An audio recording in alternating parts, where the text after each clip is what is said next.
Test. That drift goes clear to the driveway. That's how he's.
at the list of this is what you need to do. Test.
I hereby call this meeting to order of the Marshalltown City Council. We are at the City Council chambers for a special meeting, City Hall, 10 West State Street, February 5th, 2024 at 5:30 p.m. If you will join me, let's have the Pledge of Allegiance. I pledge allegiance to the flag of the United States of America and to the republic for which it stands, one nation, under God, indivisible, with liberty and justice for all. Thank you. Let's have a roll call, please. Hoop. Here. Kell. Here. Lottiehoff. Here. Mitchell. Here. Nichols. Here. Schneider. Thompson. Here. Okay. Just so everyone knows, we do not have public comment tonight, and this is a business meeting of the Marshalltown City Council, so we will not have comment by the audience after each item. Let's move on to motions. Motion to take from the table Resolution 2024-025, authorizing an agreement between the City of Marshalltown and MGT of America Consulting for city administrator recruitment and selection and use of council-designated local option sales tax. Your Honor, I move to take it off the table. I have a motion. Do I have a second? A second. Okay, I have a motion and a second. Discussion? Roll call, please. Nichols. Yes. Schneider. Thompson. Yes. Hoop. Yes. Kell. No. Lottiehoff. Yes? Mitchell. Yes. Okay. Now we have Resolution 2024-025, authorizing an agreement between the City of Marshalltown and MGT of America Consulting for city administrator recruitment and selection and use of council-designated local option sales tax. Move for approval, Your Honor. I have a motion. Second. I have a motion and a second. Questions or comments? I guess my comment would be, the contract would be fine now, but I think our starting point should be a little later, like on April 1st, so that we can be prepared. Good thought. Anyone? Your Honor. Yeah, along those same lines, I'm in full support of us using a consultant. This just seems out of order to me. We're evaluating a proposal without us first identifying what we're looking for. So this, to me, just seems like we've got the timeline wrong, and we're asking people to solve our problems without first trying to identify what we're looking for. So with that, I would support what Councilor Nichols Okay. brought forth. Do I have other comments? I also agree with the April 1st start date. I think that makes sense right now. Jill, do we need to do anything special on this? Jill Peter Ryer, Human Resource Director. No, we wouldn't have to do anything special. Once we sign the contract, we will owe them 40% of the costs, though. So if we sign it now, we'll go ahead and do that, and then they will establish the time frame from there. So I can let them know that you want to do an April 1st, and they'll do everything from there. Part of their steps is for the recruiter to come in and meet with you guys for about an hour and a half, 2 hours to talk about what you're looking for, too. So that would help address before we start the recruitment process for that. And I know he did have availability to come in towards the end of February. If he's still available for that, I can check that out. So I can do all that legwork tomorrow if it Okay, gets approved. Does anyone have anything else for Jill? Yeah, quick question. Did you find anything more about their interim services or anything like that? I did not hear anything on any availability for interims today. Because one of the things I saw in the brochure was they had that as an offering. Whether they have a person actually to serve that position or not, I don't know. Okay. Let's have roll call. Do we need to amend the motion?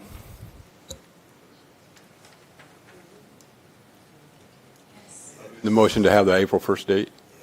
Okay, I move an amendment, we make the start date April 1st. good enough. Let's have roll call. That's be a second. Yeah, I'll second. Oh, we need a second. I'll second it. Mitchell, Yes. Nichols, Yes. Thompson, No. Hoop, Yes. Kell, Yes. Lottie Hoff. Yes. Okay, we're moving on to discussion, enterprise fund. Point of order, Your Honor. Yes. We just voted on the amendment. We didn't vote on the resolution. Oh. Thank you. Let's do roll call for the motion. Lottie Hoff, Yes. Mitchell, Yes. Nichols, Yes. Thompson, Yes. Hoop, Kell, Yes. Okay. Now we'll move on to discussion. Enterprise funds. Thank you, Gary.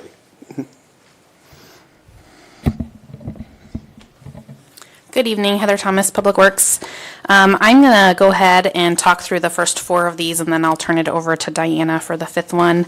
I first want to start out by thanking Bob, Kevin, Troy, and Rick, the superintendents who were instrumental in helping put together some of this information. So I'm going to assume that you guys have had a chance to look through the memos. I tried to put enough detailed information in there so that we could be efficient with our time this evening. The first one I'll go through is our Sanitary Sewer Enterprise Fund. I've outlined in our memo several of the different funds that we use in our sanitary sewer enterprise, all the way from 610 to 617. It's just an accounting way that we can track different projects a little bit easier than having them all in a single fund. I've also included in our memo an outline of what all our sanitary sewer department does with those funds, in addition to what staff and salaries that are pulled out of that fund. Historically, over the last couple of years, we've been able to keep our rates to an increase of 1% or less every year, which from a utility standpoint is doing very well. The next page, I've included an outline of the 6 different funds that we use, our projected fiscal year 24 and 25 expenses, and projected funding balances. You will notice over this fiscal year and next fiscal year, we're projecting a fund balance reduction of $3.3 million. That is intentional. Over the last 7 to 8 years, we've increased our fund balance for a number of reasons. Some of them are a delay in a couple of projects that were part of our consent order, and some of it is that we have a lot of large projects coming up as well. There was some advantages to using the SRF loan program. So as far as debt service goes, it was more beneficial for us to use a 1.75 interest loan with some of the grant funding and loan forgiveness that came along with those. As we look at some of the large projects that are coming up over the next few years, I'm looking at a $3.4 million collection system rehab project. We're looking at a $3 million sludge thickening improvement project. Both of those are anticipated to use cash on hand and not use a debt service. We also have a nutrient reduction project that's on the horizon that is a very large project. Back in 2018, the capital on that was estimated to be $10 million. It's definitely grown from there. But probably the more concerning thing is the chemicals necessary to do that nutrient reduction really increases the annual O&M costs. We're looking at $1 million a year increase, which is 15% of our current budget. So we've been very intentional with our strategy as far as what our rates are, what our fund balances are, to try to prevent a large single increase. So with that, I don't have any needs or decisions from you tonight, just concurrence that you guys are approving of the budget as presented. And I'll open it up to questions. Your Honor, if I may. Yes, you may. Heather, what's the next timeline for the next digester? Didn't we just finish one of them, the floor? What's the timeline? When's that coming on? Yeah, so the digester that we have right now, we had some issues structurally with the dome. We're currently requesting bids to get that fixed properly. That's going to be a six-figure change order that'll come to you guys, but I don't have an estimated date on that right now. It'll probably be 2 months would be my guess, but I'm kind of at the mercy of what the welders bid at. Okay, so we don't know what the state is going to do with local option sales tax. So we may not have a Band-Aid for anything in the future, and this is an enterprise fund. So do we need to look at a 2% increase this year? Do we need to get ahead of the curve, not knowing what's going on with our aging infrastructure? I would say at this point, I would not make a motion to go ahead and approve. We did do a 0.9% increase effective January 1 this year. As we get into the fall, we'll probably look a little bit closer. We've got 2 engineering reports that are going to be done this year that will give us some better cost estimates. My hope is that as we have to raise our rates, we're able to do that in a manner where we look at both our stormwater and our sanitary. And if there is a time where we need to not raise rates on the sanitary so that we can allow a little larger increase on the storm sewer, I think that's probably where I would recommend right now. So you feel confident we can just stay with what you've presented then? Yes. All right. Trying to give you some more money. All right, thanks, Your Honor. Save that. I'll need it in just a second. Anyone else have anything? Heather, can you back up the slide for just a moment? What part are you looking at? I'm happy to make it larger. Actually, I was looking for the compost center, but that's fine. Okay, so we just went through the sanitary sewer fund. I'm going to move on to our transit.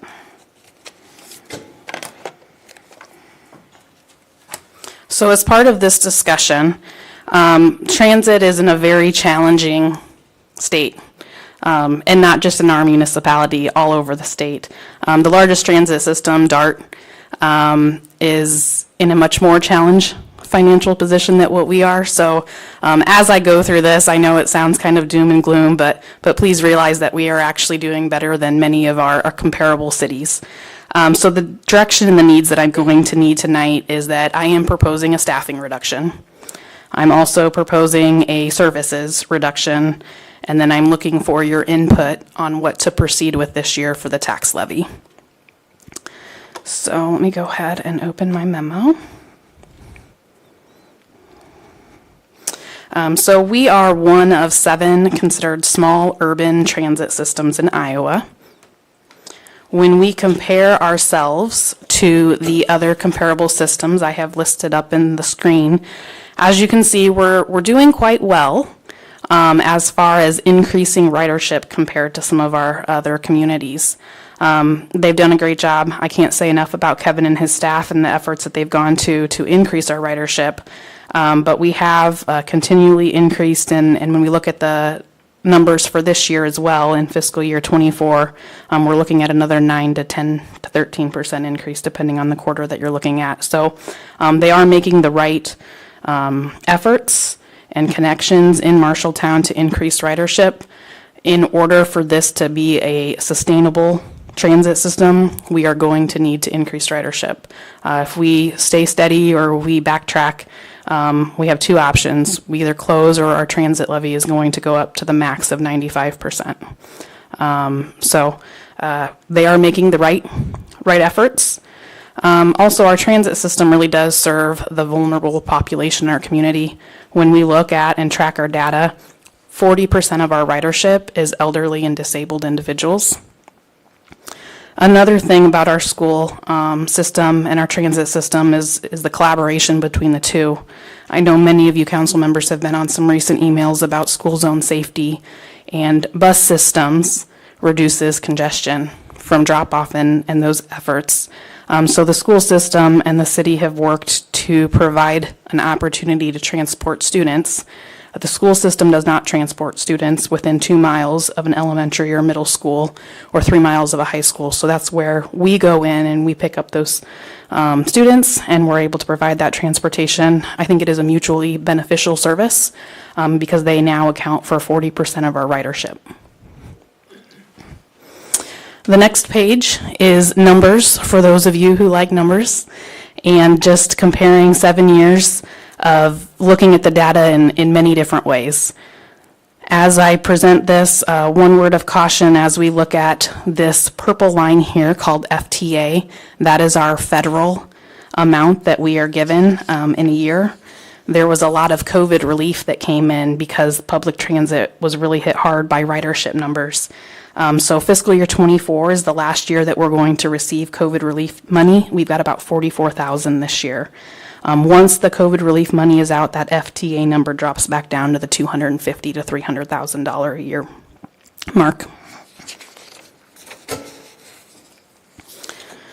Okay. So we have gone in and looked at where we can cut costs. And these changes have been made since the draft that we presented to you on the 29th. We removed some software. We've also removed a bus lift.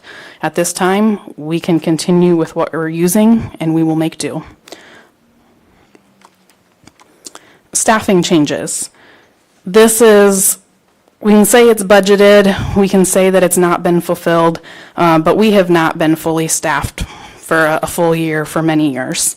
But as we look at our budget, if we eliminate one full-time position, we're saving about $64,000. If we eliminate 2 part-time positions, we're saving about $80,000. Like I said, we're realizing those budget reductions because we haven't been full staffed. But looking at our budget, I think we're probably confident right now that we would be able to do one or the other as a change, an effort change, to where the budget we present, we could eliminate one of those positions. Ideally, we'd be eliminating the full-time position and hiring 2 part-time positions, especially with some of our school bus routes, having a early morning and at the end of the day.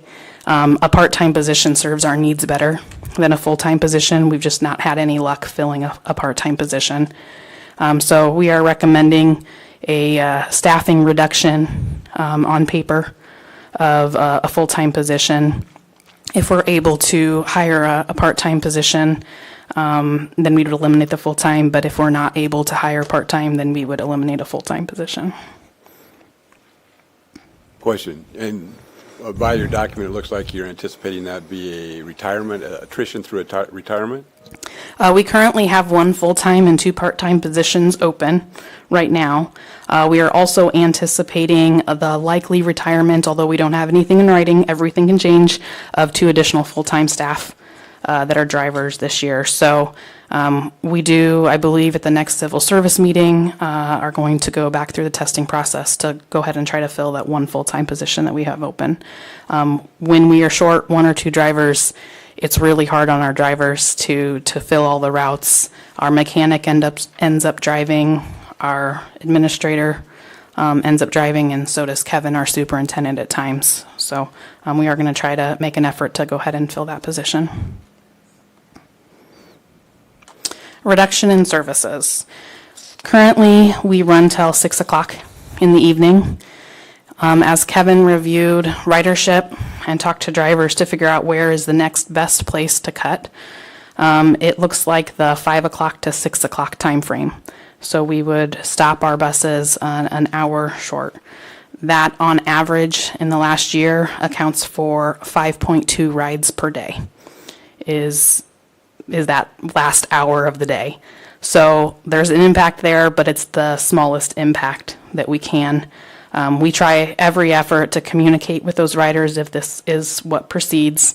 If they're able to hop on a bus an hour earlier, we're going to work with them to do that, and try not to leave them out hanging. But we estimate that this reduction in services will be approximately $10,000 in savings on a year by taking our 2 fixed routes and stopping them at 5 o'clock. As we talk about budget, the thought process, the idea of raising our fare is one that's always brought up. Prior to me being here, they tried that in the past.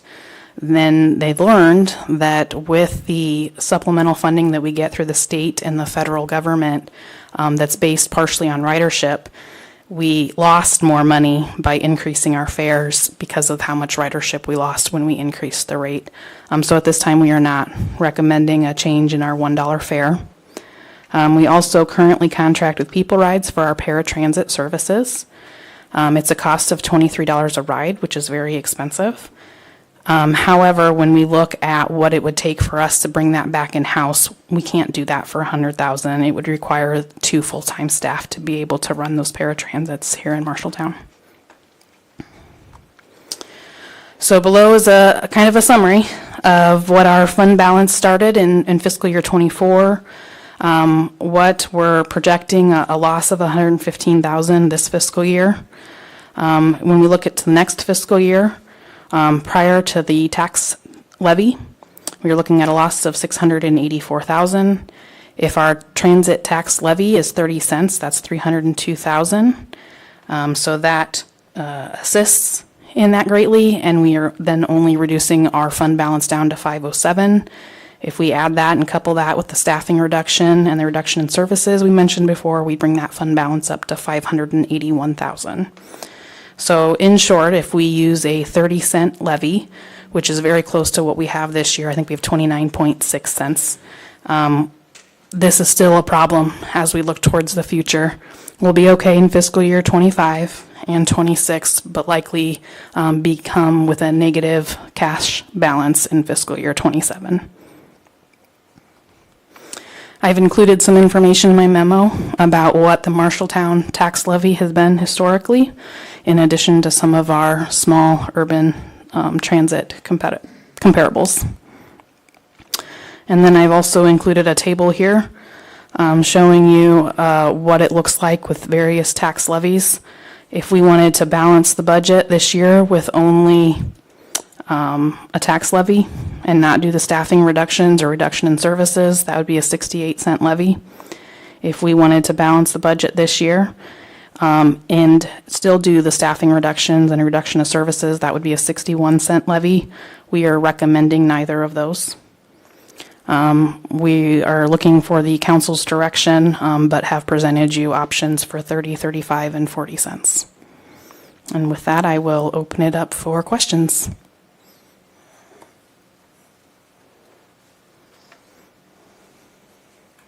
Your Honor, if I may. Yes, you may. Heather, I've got 3 questions for you. This one isn't one I expect to be answered tonight, but I actually like the idea of the bus lift. Is there any research out there that shows what the labor cost savings would be to help pay for that bus lift over time? So if you can find that, I'd appreciate it if you can bring that to the council. I think I'd like to invite Kevin up here.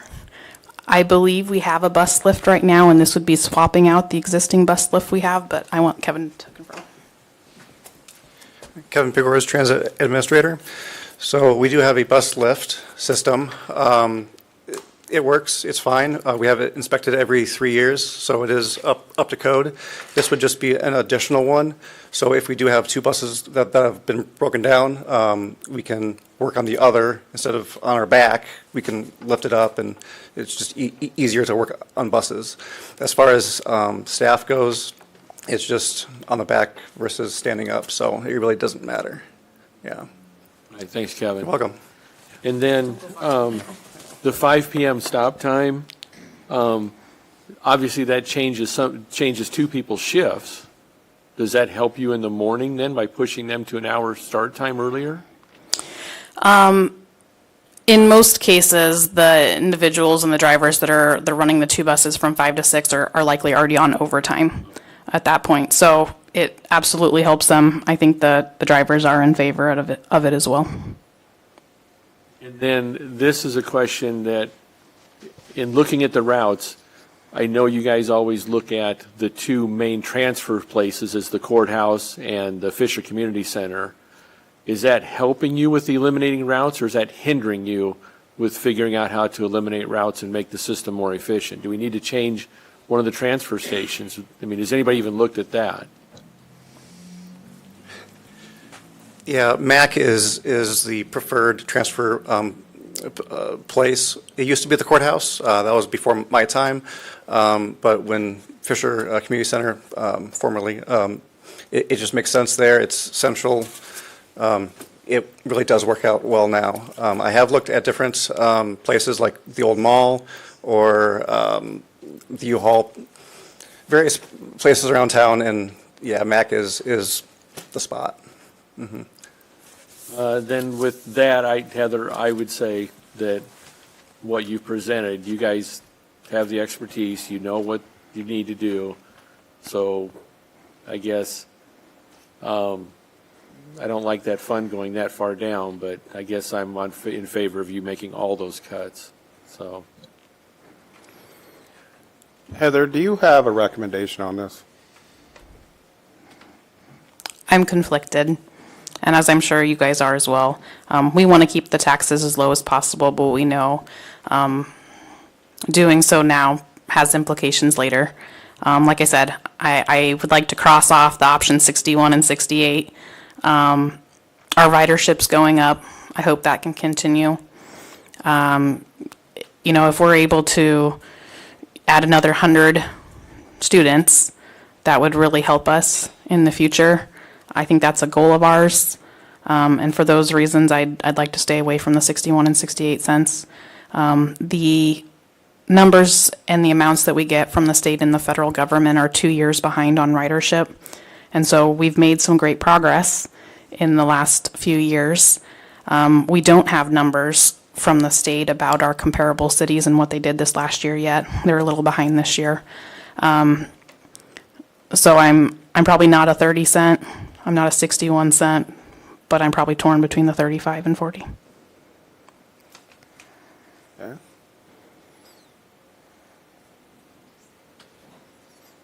What's your pleasure, Councilman? I guess I'd make the recommendation to do the 40 cent. I have a motion.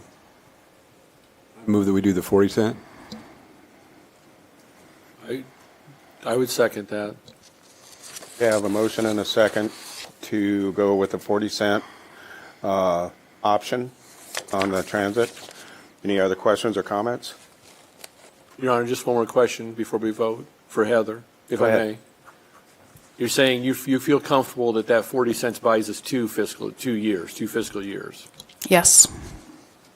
And that's hoping that SciRide gives us good buses.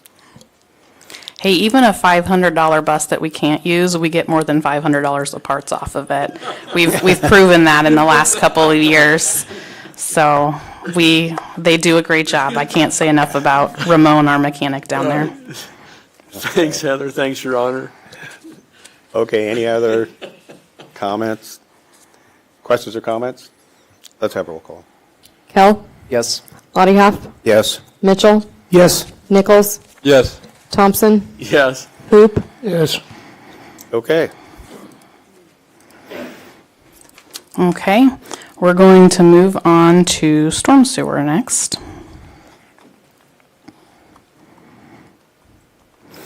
Very similar to the sanitary sewer fund, I've included similar information in this one. I'm looking for council direction and concurrence tonight to propose $163,000 of reductions and $66,000 of an increased utility rate to help balance the budget going into the next year. In my memo, I've again included the responsibilities that we have with our stormwater fund. Several of these are related to the levy system. That is expense and probably one that we need to pay a little bit closer attention to from a preventative maintenance standpoint in the next few years. We also have a requirement from the state of Iowa related to our MS4 permit that does take a significant staff time, potentially almost 8/10 of an entire person a year to meet those requirements. So I'll go into reducing expenses. We're just going to drive vehicles longer. We're going to delay purchases. We have a 2012 that we're going to continue to drive. We put new tires on it this last year and feel that we can make it work. Best practice, we've been told, is a good 10-year cycle is what they recommend, but we're going to keep going.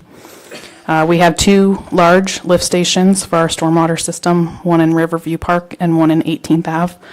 We have several projects in fiscal year 24 and 25 that we were planning to do to clean and replace some pumps at the 18th Ave one. We don't have the money to do so and stay within a reasonable balance from a revenue and expense, so we're recommended delaying those with one caveat. There might be potential that we have some stormwater revenue bond funds associated with the 4th and Meadow Lane project that is still in the contingency category. Once that project wraps up, if my projections hold as far as what we'll end up with for contingency on that project at the end of the project, we may be able to utilize those on this 18th Ave project. I talk about increasing revenue, and I know that's a touchy subject, and it's not one we take lightly at all.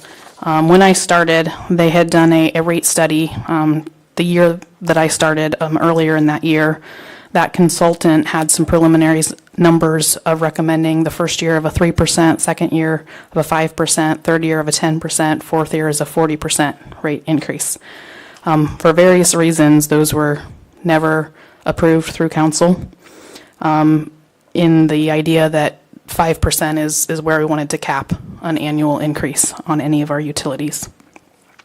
I'm asking for your guys' approval on budgeting for a 5% increase on the stormwater utility fee. I've included a graph here. We have not raised our rates since fiscal year 17. We have been $4 per ERU, which is an equivalent residential unit. So a household that lives on a parcel less than 2 acres pays 1 ERU per month. So I'm asking for 20 cents a month increase or $2.40 a year increase in the utility rate. Anyone have any questions for Heather? Your Honor, if I may? Yes, you may. Heather, that's not enough. I don't disagree with you, but it gets us through this year. I think there's enough other things going on right now that if we can do this to get us through fiscal year 25, we'll have an additional time this fall to do a multi-year study to figure out what we need to do year after year. Thanks, Your Honor. Anybody else? Yeah, I'd just like to jump on that. The multi-year study is great. We've already had one, and the council at the time chose not to follow that. So if we're going to go through that process again, I think there needs to be some courage to heed what that study tells us. Good point. Anyone else? In the end, we have to pay for it. Yeah. This is something that we can't let fall apart. So I don't want to, if you would like to make a motion for a larger increase, I don't want to discourage you from doing that. we're trying to bring a reasonable solution and have cut our CIP budget to try to do so and balance it between fiscal year 24 and 25 to buy us a little bit more time.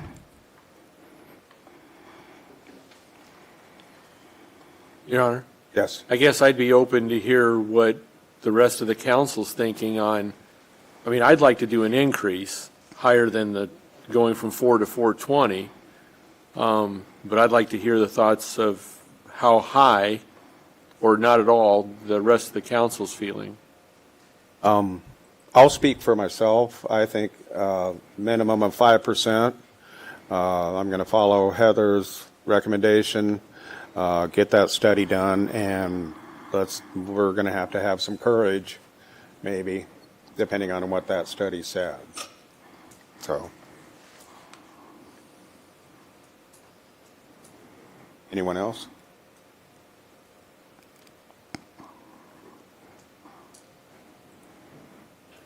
I would entertain a motion. I motion to follow staff's recommendation. I will second that. Any other questions or comments for Heather? Roll call, please. Mitchell, Yes. Nichols, Yes. Thompson, Yes. Hoop, Yes. Kell, Yes. Lottiehoff. Yes. All right, last one from me, and then I can turn it over to Diana. This one is the compost facility. I've presented a budget to you, assuming that we operate this upcoming year in the same manner that we operated this year. I would need thoughts from you guys on what you would like to do for hours of operations next year, because it does impact the budget we're preparing now.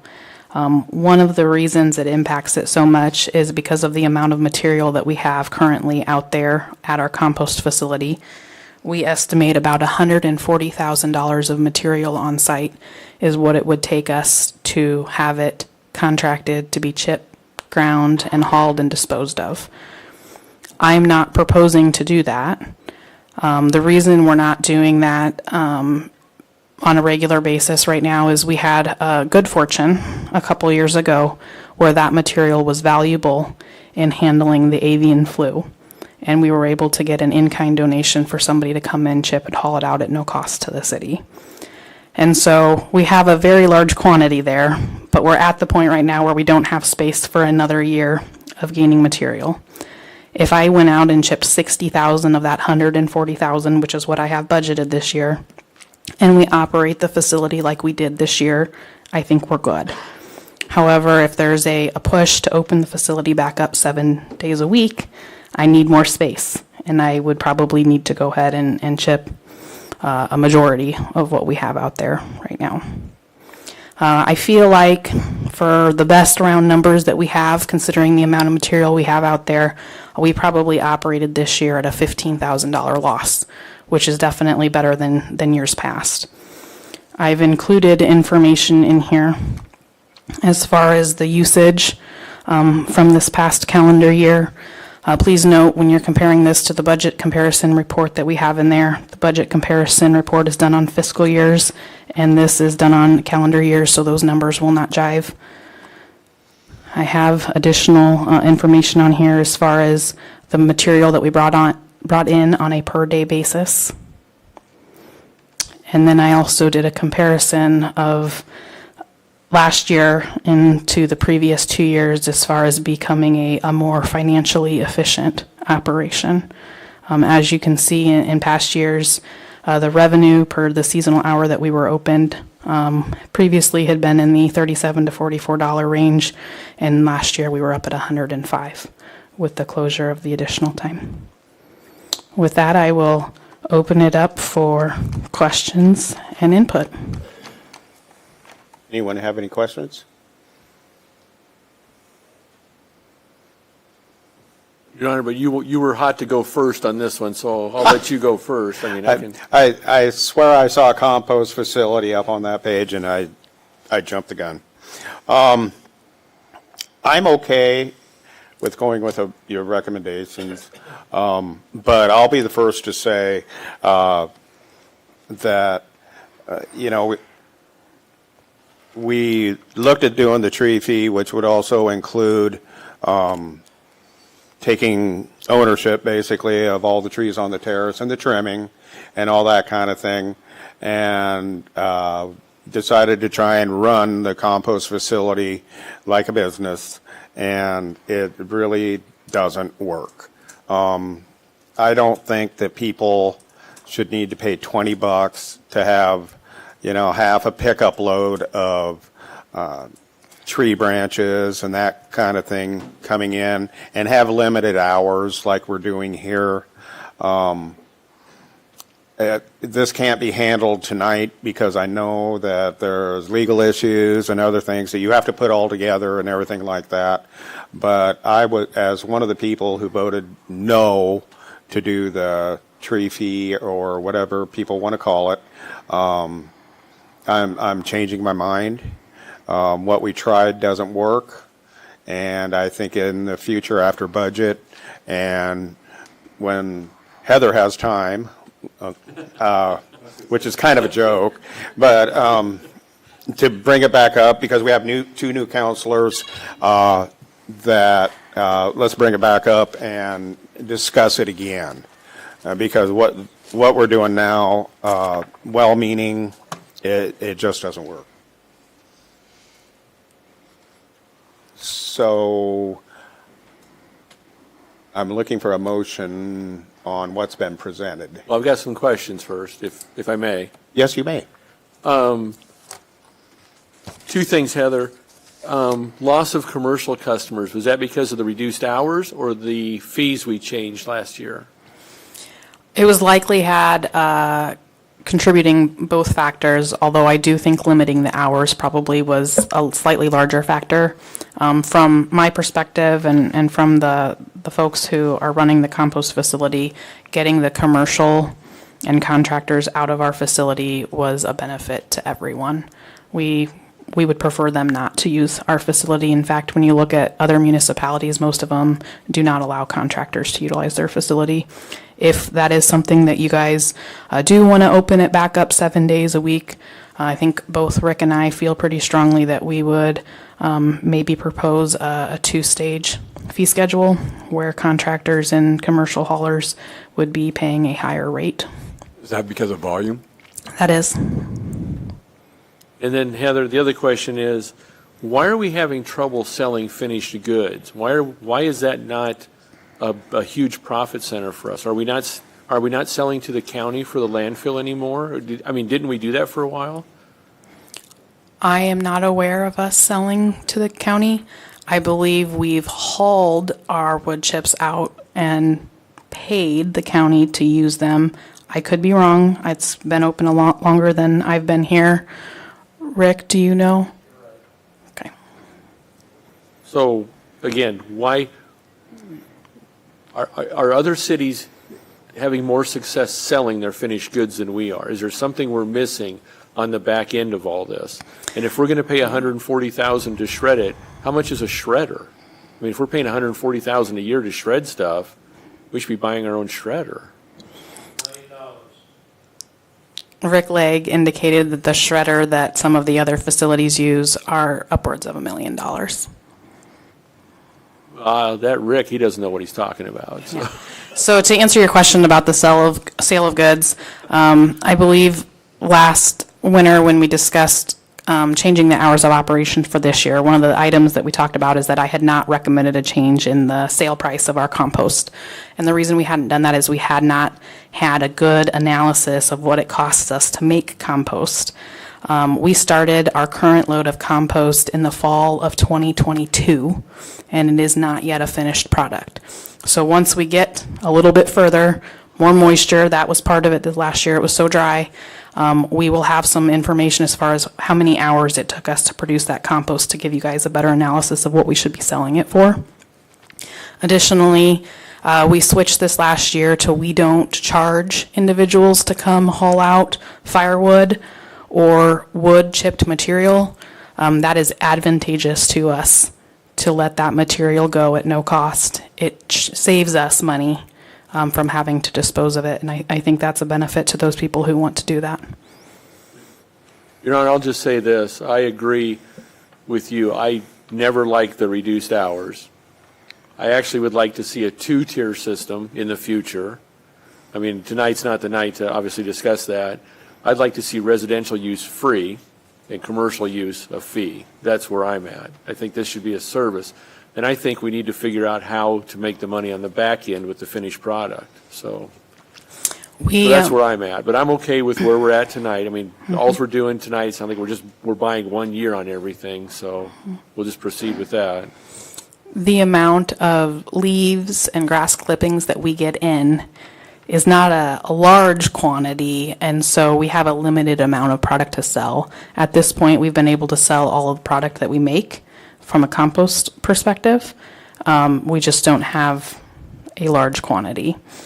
So I'm hearing a direction from Councilor Thompson as far as potential changes in the future. I don't know how, from a timeline standpoint, you guys want to proceed with that. I think I need a little bit of direction tonight to know whether I need to amend fiscal year 24 budget, the one we're in right now, to stay with the plan of chipping only $60,000 of material to make space, or chipping more than that. Make a motion to go with your recommendation of the 60,000 for this year, and knowing that we're just buying time a little bit. I have a motion. Second. I have a motion and a second. Any other questions or comments? Roll call, please. Thompson, Yes. Hoop, Yes. Kell, Yes. Bodyhoff, Yes. Mitchell, Yes. Nichols. Yes. Thank you, guys. Nice job, Heather. Not Diana Steiner, but Jeff Hubbard, Park and Rec Director. Told her I'd cover this one for her. This is for the Aquatic Center concession stand. In my memo, I pointed out in 2017, the city was painting the Aquatic Center, and apparently the cost to do so was more than what they had budgeted. So my predecessor took some money from the enterprise fund to pay for the pool painting. So we've been trying to claw back to get back to plus, and it's taking longer than what we like to see happen. The last couple of years, I've been getting $50,000 in donation from an anonymous donor that we've used to help out park projects. This year, we had earmarked some to put in the handicap swings in the 4 different parks that we have going on. We have looked at some other projects in the Coliseum, like sound buffering in the gym as a possibility to use some of that, but we would like to take $15,000 of that donation fund to put it into the concession stand, and hopefully by the end of FY25, we'll be back in the black. Your Honor. Yes, you may. Can we use local option sales tax to go pay down this debt? Is that legal? Yes. That's a yes. Then it's $7,940.37 currently.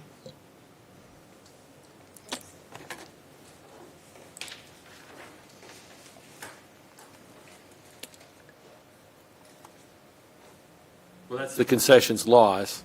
But what's this debt you need covered? I think we're shooting for the $25,565. Because the 17 is what we're using for the donation fund to bridge that gap. Diana Steiner, Finance Director. So if you look on the memo, we projected at the end of fiscal year 25 to have about a $5,500 loss. That already includes the 15,000 transfer, so it'd be 20,500 that you need to bring it back to zero at the end of fiscal year 25. And the If you're gonna Aquatic use Center loss. continues to lose money at gate and at concessions, so you're never going to claw out of this unless you get money from somewhere, either this donation fund or from us.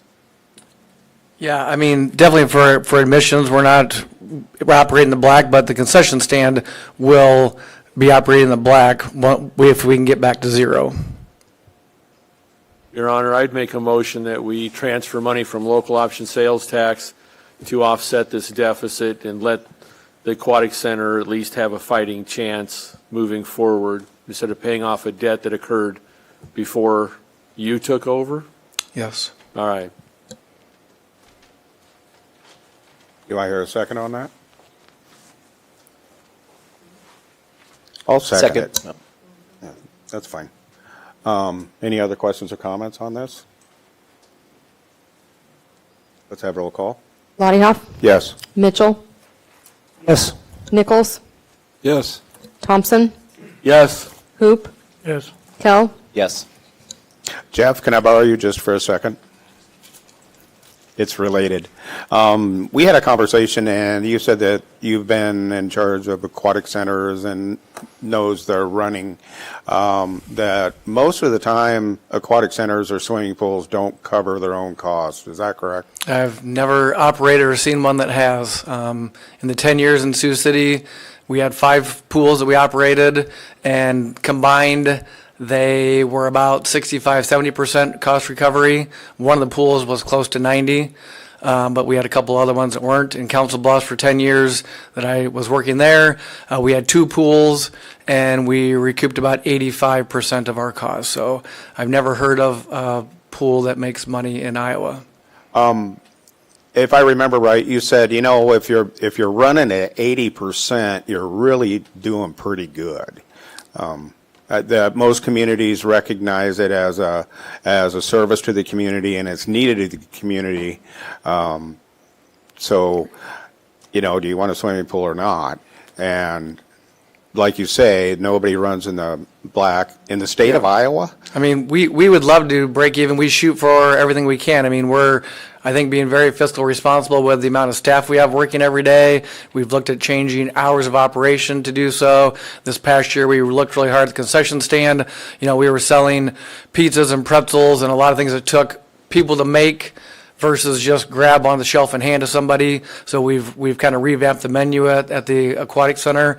So I think we're doing a lot we can. COVID hurt in 2020, 2021, there was still not a bounce back. I don't think the very first year that I was here in 2019, that fiscal year, I think we were over 80%. And we had kind of taken it over ourselves from the Y and did pretty good. Then we kind of hit a few bumps in the road, but I am hoping that in this next year, we can start getting back to those 2019 numbers. And obviously, COVID hurt. Yeah, I mean, people didn't want to come out, so I mean, our attendance went way down. Even in 21, the other thing that has hurt is not knowing when the pool, if it was going to be open all year long, has cut back on our pool passes. We were budgeting, I think, $12,000 or $15,000 for pool passes, and we're only getting half of that because people don't want to pay for a full season pool pass, and then we end up being closed early in August or for whatever days and things like that. So one thing I did hear from this year is that the school district is not starting now until after Labor Day. So that could be an opportunity for the pool to stay open longer if we have the staff for it, which a lot of ours are college and high school kids, which we lose due to sports, and I think sports is still going to start on time, so that may or may not help us. But we do have a now certified lifeguard instructor working on our staff that we're hoping to put a couple lifeguarding classes together before we open to get more and more guards, and maybe they're the 16, 17-year-olds that aren't the stud athletes and band members and musical people. We need to find people that aren't so involved. They just want to do pool stuff. But we're hopeful that we can get back to at least full strength. That's the thing too, is our budget has had, say, 40 lifeguards all summer long. Well, we have barely operated at 25, so I think our operating budget used to be $170,000 for wages for lifeguards. Now we're in like the $110,000 budget. So we've reduced our budget knowing that we're not spending that amount of money. So we're trying to be as fiscally responsible as possible. Okay. Your Honor, may I tag on to that real quick? Go ahead. Jeff, maybe you did come to us earlier with this debt, this painting debt. I think what we just did tonight was a good thing for you. Plus, I don't think there's any anonymous donor out there that would want their money going to a past project. Well, we have other donation money as well, not just that one, but. I understand, yeah. but I'm just saying. I don't have many accounts that have more than $20,000 in it. I don't know how you're ever going to get out of it with the state of the, so Well, let's get That was you. the best option that we could come up with. Let's That's- get you a clean makes sense. slate, and then let's see what you can do this year. I So- appreciate that. We so won't let thank- you down. Thanks, Your Honor. Yeah. Anybody else? Okay.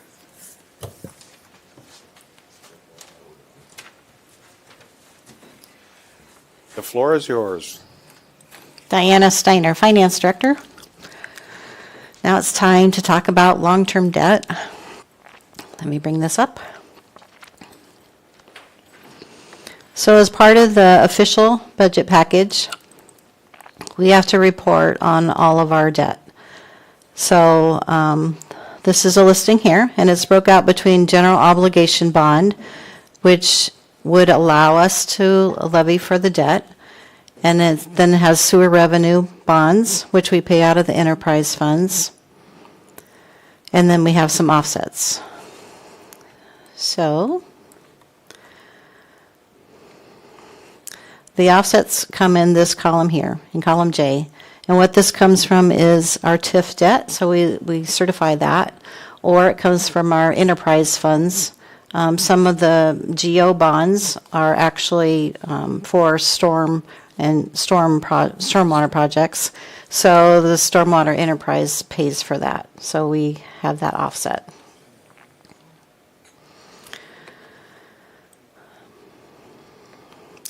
So local option sales tax, currently 78% goes towards property tax relief. So we are budgeting $4 million coming in from local option sales tax this year.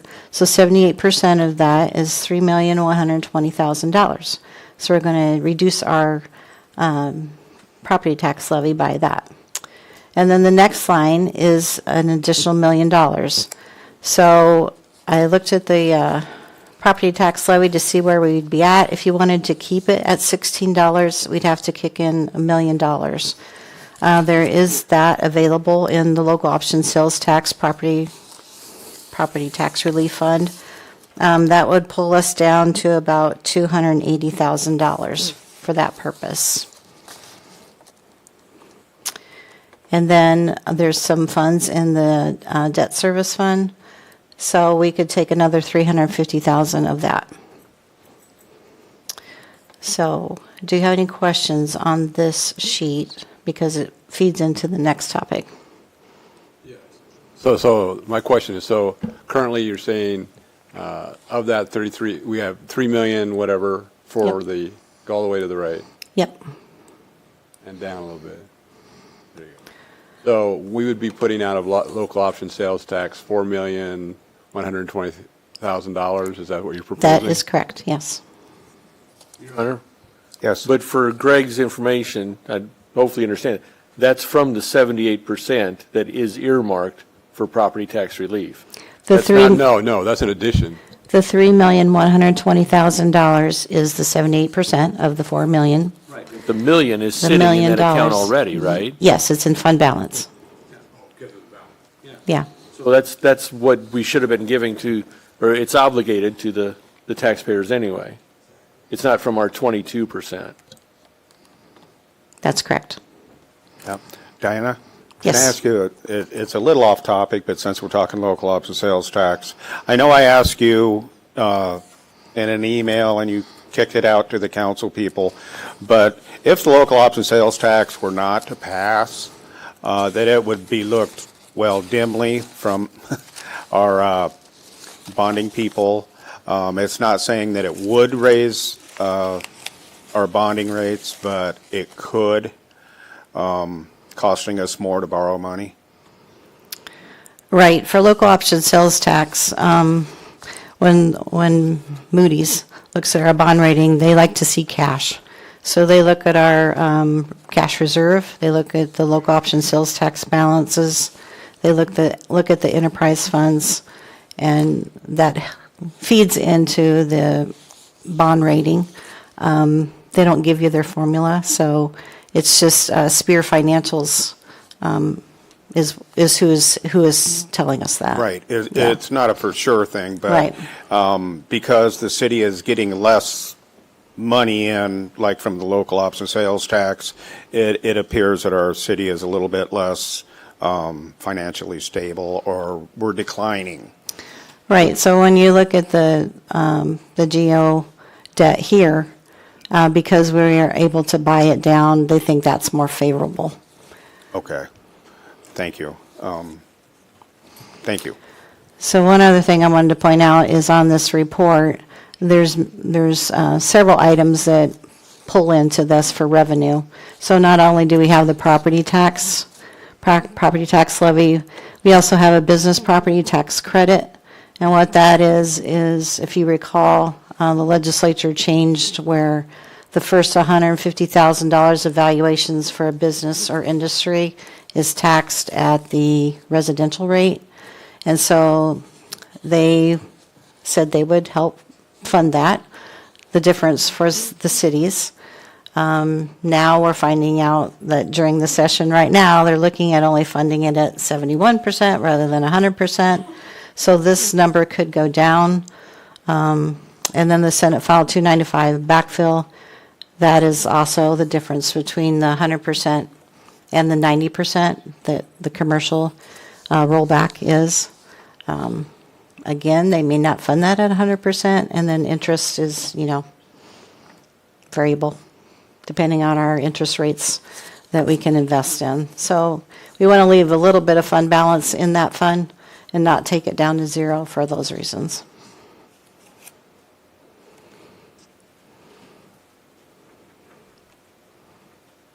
Any questions before we go on to the next topic? Questions for Diana?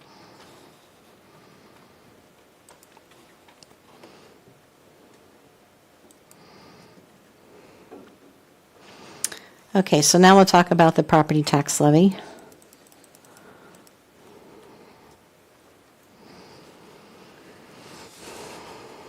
So as we've been talking about this whole budget season, House File 718 made a change in our regular general fund levy.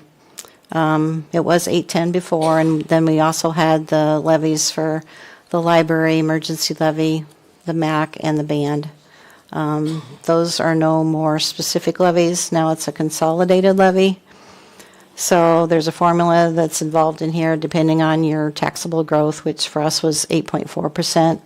Since it was over 6% limit, now it's restricted to 3%. So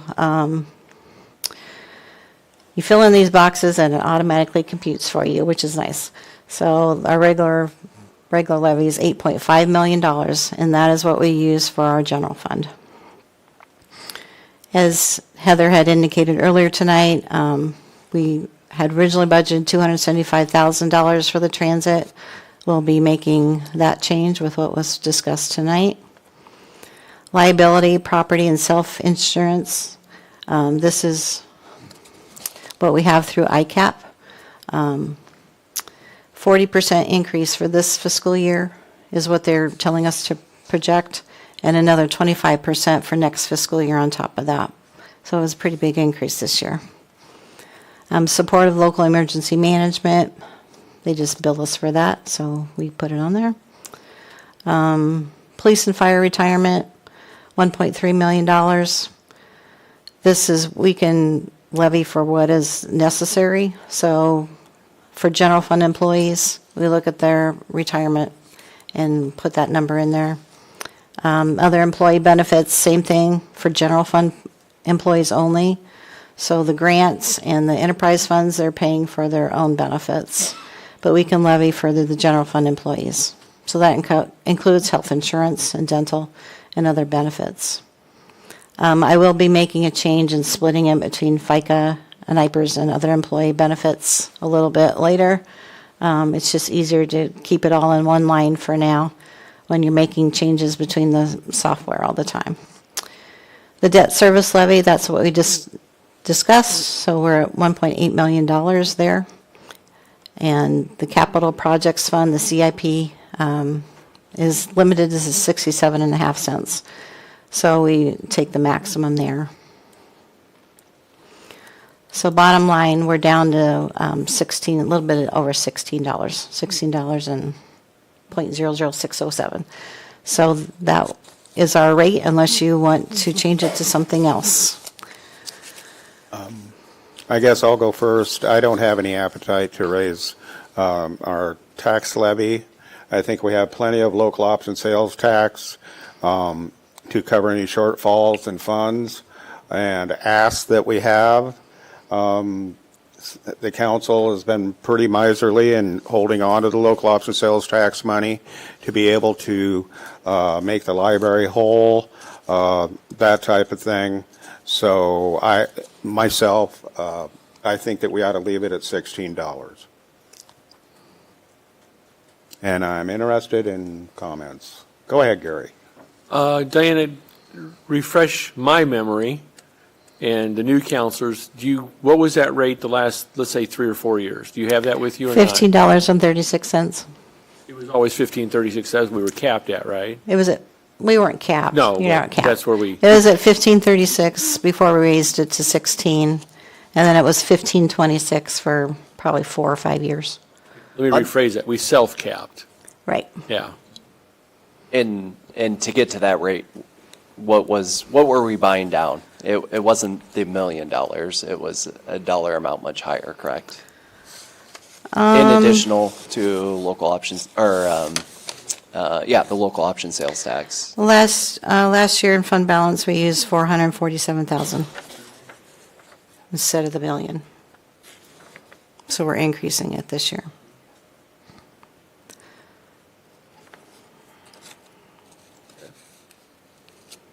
Anyone else? It could have been more at that time. Originally, we used that we were only going to receive $3 million in local option sales tax, so 78% of that a year ago. Because coming out of COVID, we still hadn't raised our local option sales tax up to prior to COVID. So when I came in here, we were looking at overall $3.3 million, whether it was for current year or fund balance. $3.3 million in total. Your Honor, if I may. Yes. Diana, with your expertise, are you comfortable with this? Or is there some big, dark, lurking surprise that's going to come out and bite us in fiscal year '25? There should not be any surprise. Just on the debt schedule, for example, it does not include any future borrowings. And normally our first, when we borrow, we don't pay any principal or interest payments until the following year, which is good. That's why we don't receive the money till December in order to do that, rather than selling in the September. So your answer was, yes, I'm comfortable with this. I'm comfortable, and I had Marshall County Auditor's Office look at the debt schedule as well, just to have a second set of eyes to make sure that we picked up all the amounts correctly.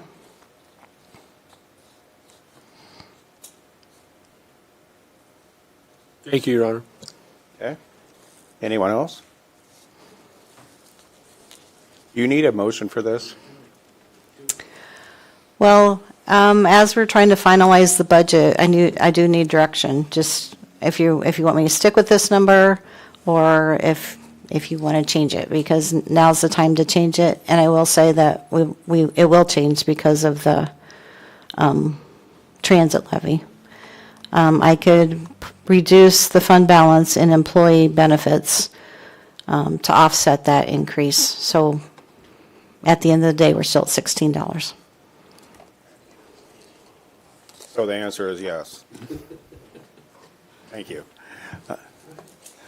I'd entertain a motion. A motion or direction? Motion. I'll make a motion that we go with this. Revised for transit.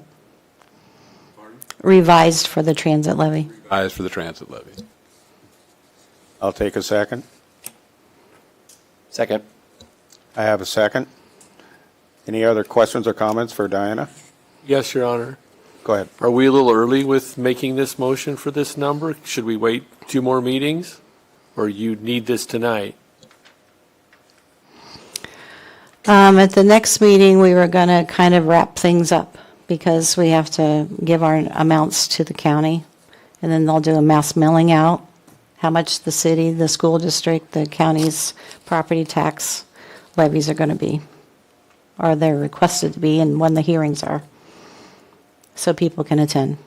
Okay, so you're confident that everything's been looked at, and with the help that the mayor provided for you, and with all the department heads, we're where we need to be already?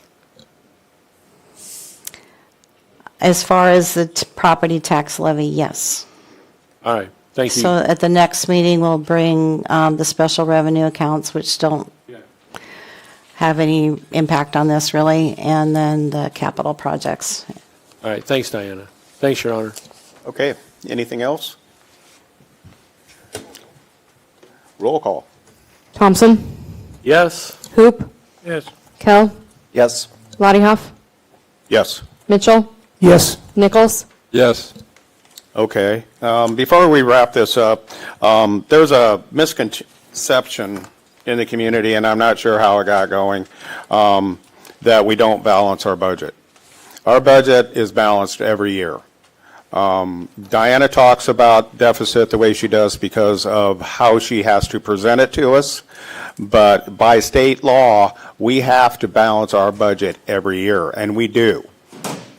So it's somewhat like if you had $500 on a credit card and $50,000 in the bank, your budget is balanced. So that's the way we do it, but we have to present a balanced budget every year to the state. So with that, meeting adjourned.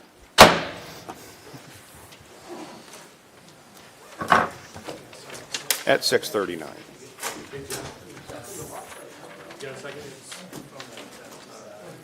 Diana?